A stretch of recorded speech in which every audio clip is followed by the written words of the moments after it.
Hello friends, welcome back to this channel again. आज हम बात करेंगे कैपिटल के ऊपर। ठीक है, बिज़नेस में आपने ये काफ़ी टर्म सुना होगा, काफ़ी लोग यूज़ करते हैं कि जी मेरे पास कैपिटल नहीं है, मैं कारोबार कैसे शुरू करूं। मेरे पास इतना कैपिटल नहीं था वरना मैं बहुत बड़ा कारोबार शुरू करता। ठीक है, मुझे कैपिटल की ज़रूरत है, इसीलिए मैंने बैंक से कुछ पैसा लिया हुआ है या दोस्तों से लिया हुआ है। ठीक है, या दोस्त या जो बिज़नेसमैन है वो ये वर्ड यूज़ करते हैं जी कि मुझे एक नई फैक्ट्री लगानी है, मुझे नई प्रोडक्ट लॉन्च करनी है, मगर मेरे पास कैपिटल नहीं है। ठीक है, तो कैपिटल जो वर्ड है ये बिज़नेस और अकाउंटिंग एंड फाइनेंस की जो टर्मिनोलॉजी है ये उसमें यूज़ होता है। तो आज इसके ऊपर मैं थोड़ी सी डिस्कशन करूंगा और आपको थोड़े से बेसिक कॉन्सेप्ट्स दूंगा, एक अंडरस्टैंडिंग दूंगा कि बिज़नेस में कैपिटल क्या होता है, उसको कैसे अरेंज करते हैं और कैपिटल के सोर्सेज क्या हैं, कहाँ से अरेंज किया जा सकता है कैपिटल, और कितने बिज़नेस के लिए कितना कैपिटल चाहिए और सस्ता कैपिटल कहाँ से मिलता है, महंगा कहाँ से मिलता है। तो कुछ interesting tips and tricks and कुछ बिज़नेस से रिलेटेड और कैपिटल से रिलेटेड पॉइंट्स के ऊपर डिस्कस करेंगे। आई फील कि आपकी जो है ना नॉलेज में इजाफा होगा और आपको बिज़नेस टर्मिनोलॉजी को समझने में, ये जो कैपिटल का वर्ड है इसको समझने में आसानी होगी। तो चलें शुरू करते हैं ये वीडियो। तो दोस्तों, जो कैपिटल है बेसिकली, कैपिटल वो पैसा होता है जो कि जो इन्वेस्टर होता है, जो मालिक होता है ना कारोबार का, वो इन्वेस्ट करता है, उसको हम बोलते हैं कैपिटल। मिसाल के तौर पे अगर आपने कोई कारोबार शुरू किया और उसमें आपने 10 लाख रुपए लगाए हैं, स्टार्टिंग में आपने 10 लाख रुपए इन्वेस्ट किए हैं, तो ये जो 10 लाख रुपए हैं जो आपने इन्वेस्टमेंट किए, इसको हम बिज़नेस की लैंग्वेज में या बिज़नेस टर्मिनोलॉजी में कैपिटल बोलते हैं। So capital is the amount that is invested by the owner in the business. ये बिज़नेस में ओनर इन्वेस्ट करता है, इसको बोला जाता है कैपिटल।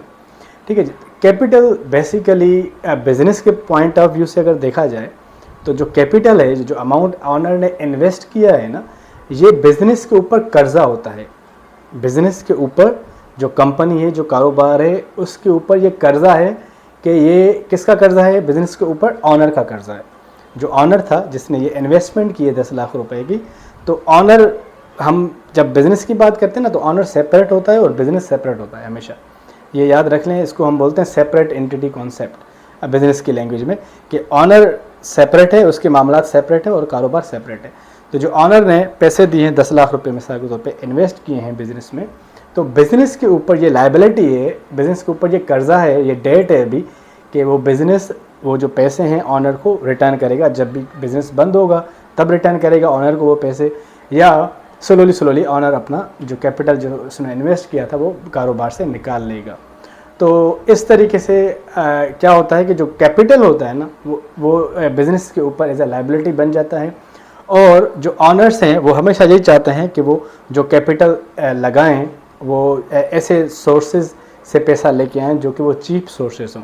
मिसाल के तौर पर जो बहुत बड़ी कंपनीज़ होती हैं, multinational companies, public listed companies, उनके तो ऑनर्स शेयर होल्डर्स होते हैं उनके पास, क्योंकि उनके शेयर्स होते हैं। तो जिनके पास शेयर्स होते हैं वही उसके ऑनर्स होते हैं। तो जो बड़ी मल्टीनेशनल कंपनीज़ है just like Unilever, Google, Facebook, Amazon, Apple, ये जो बड़ी बड़ी कंपनीज़ है ना, इनके शेयर्स मार्केट में मिल रहे होते हैं और शेयर होल्डर्स इनके ऑनर होते हैं। इनको जो पैसा चाहिए होता है, क्योंकि इनको कोई छोटी अमाउंट तो नहीं चाहिए होती है। अगर गूगल को डाइवर्सिफिकेशन करनी है, नया कोई प्रोजेक्ट लॉन्च करना है, या एप्पल को कोई नई प्रोडक्ट लॉन्च करनी है, तो उनको बिलियंस ऑफ डॉलर्स की ज़रूरत पड़ती है, बिलियंस ऑफ डॉलर्स कैपिटल की ज़रूरत पड़ती है।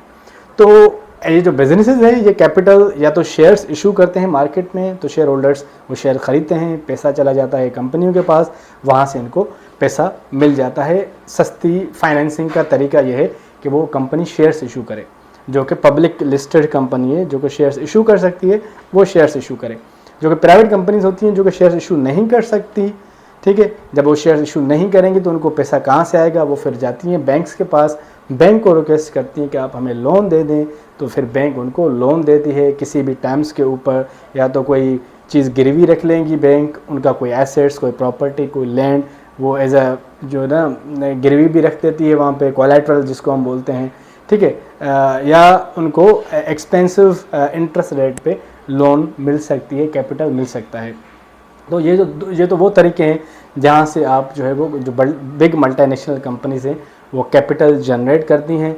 ठीक है, जो प्राइवेट ऑनर है, जो एक एंटरप्रेन्योर है, वो अपना पैसा अपनी कोई गाड़ी सेल करके, अपना कोई घर सेल करके, कोई प्रॉपर्टी सेल करके कारोबार में डाल सकता है, या कहीं बैंक से अगर उसको लोन मिल सकती है तो वो लोन लेके भी बिज़नेस में इन्वेस्ट कर सकता है। तो ये वो तरीके हैं जो चीपेस्ट तरीका है पब्लिक लिस्टेड कंपनीज़ के लिए। जो कि पब्लिक लिस्टेड कंपनीज होती हैं वो शेयर्स इशू करती हैं, शेयर से उनको पैसा मिल जाता है, शेयर होल्डर्स वो शेयर्स खरीदते हैं। फिर कंपनी को क्या, उनको कंपनी को डिविडेंड देना पड़ता है at the end of the year, every year. जो जब डिविडेंड डिक्लेयर होता है तो कंपनीज डिविडेंड देती हैं शेयर होल्डर्स को। नॉर्मली जो डिविडेंड की जो कॉस्ट होती है वो बैंक से अगर आप लोन लें तो उतना जो इंटरेस्ट आप पे कर रहे हैं, फॉर एग्जांपल वहाँ पे 15% कंपनी को इंटरेस्ट पे करना पड़ेगा, तो डिविडेंड से सपोज 10% इंटरेस्ट की अमाउंट जितना वो डिविडेंड दे देगी कंपनी इधर शेयर होल्डर्स को। तो ये चीपेस्ट सोर्स ऑफ फाइनेंसिंग हो जाता है पब्लिक लिस्टेड कंपनीज़ के लिए, ठीक है। या बॉन्ड भी इशू कर देती हैं public listed companies, bond issue करती हैं, सिक्योरिटी नोट्स इशू कर देती हैं, वहाँ से भी पैसा आ जाता है, ठीक है जी। राइट्स इशू करती हैं, बोनस इशू करती हैं शेयर्स में। तो these are the different types of ways जहाँ से फाइनेंस, जहाँ से कैपिटल जनरेट किया जा सकता है। आप कोशिश किया करें आपके बिज़नेस में, आपकी कंपनी में, आपके कारोबार में जो चीपेस्ट सोर्स ऑफ फाइनेंस हो, जहाँ से आपको कम पेमेंट करनी पड़े, कम इंटरेस्ट देना पड़े, ठीक है, वहाँ से आप कोशिश करें कि फाइनेंस करें, वहाँ से कैपिटल जनरेट करें। रिटेन अर्निंग्स में जो कंपनीज जितना भी पैसा प्रॉफिट कमाती हैं, सारा प्रॉफिट डिविडेंड्स की सूरत में नहीं देती शेयर होल्डर्स को, काफ़ी प्रॉफिट कंपनी हर साल रख देती है, सेव करती है, जिसको हम बोलते हैं रिटेन अर्निंग्स। वो जो रिटेन अर्निंग होती है वो आगे जाके कंपनी अगर कहीं कोई इन्वेस्ट करनी है, कोई नई प्रोडक्ट लॉन्च करनी है, उसको अगर पैसों की ज़रूरत पड़ती है तो वो रिटेन अर्निंग से पैसा उठा के वो अपना इन्वेस्टमेंट करती है उस प्रोडक्ट में, उस सर्विसेज में, उस कंपनी में, उस फैक्ट्री में, ठीक है। तो रिटेन अर्निंग तो सबसे चीपेस्ट सोर्स ऑफ फाइनेंस है, क्योंकि वो आपका अपना पैसा होता है, पड़ा हुआ होता है, जिसको आप यूज़ करते हैं और आप फाइनेंस करते हैं और आप एज ए कैपिटल इसको यूज़ करते हैं। इसी तरीके से जो बिजनेसमैन होता है वो उसको चाहिए कि वो सेविंग करे, जो भी इसको प्रॉफिट आता है उस प्रॉफिट से मंथली कुछ अमाउंट सेव करता रहे, ताकि जब उसको कोई नया प्रोजेक्ट लॉन्च करना हो, नई ब्रांच ओपन करनी हो, नई प्रोडक्ट लॉन्च करनी हो, ठीक है जी, नई कोई एक्सपेंशन करनी हो बिज़नेस की, तो वहाँ पे वो फंड्स यूटिलाइज़ कर सके। तो दोस्तों आज का ये जो पॉइंट थे जो मैंने आपके साथ डिस्कस किए, ये थे कैपिटल के बारे में। कैपिटल, रेवेन्यू, जो है ना, लायबिलिटीज़, एक्सपेंसेस, इस किस्म की फाइनेंशियल लिटरेसी से रिलेटेड काफ़ी वीडियोस मैंने अपने चैनल पे डाली हुई हैं। आप अगर आप मज़ीद वीडियोस देखना चाहते हैं तो इस चैनल पे जाएं और भी आपको काफ़ी वीडियोस मिल जाएंगी। अगर आपको वीडियो पसंद आती है तो लाइक कर दें, दोस्तों के साथ शेयर भी कर दें। चलें जी, मिलते हैं नेक्स्ट वीडियो में, तब तक अपना ख्याल रखें। सी यू, बाय बाय।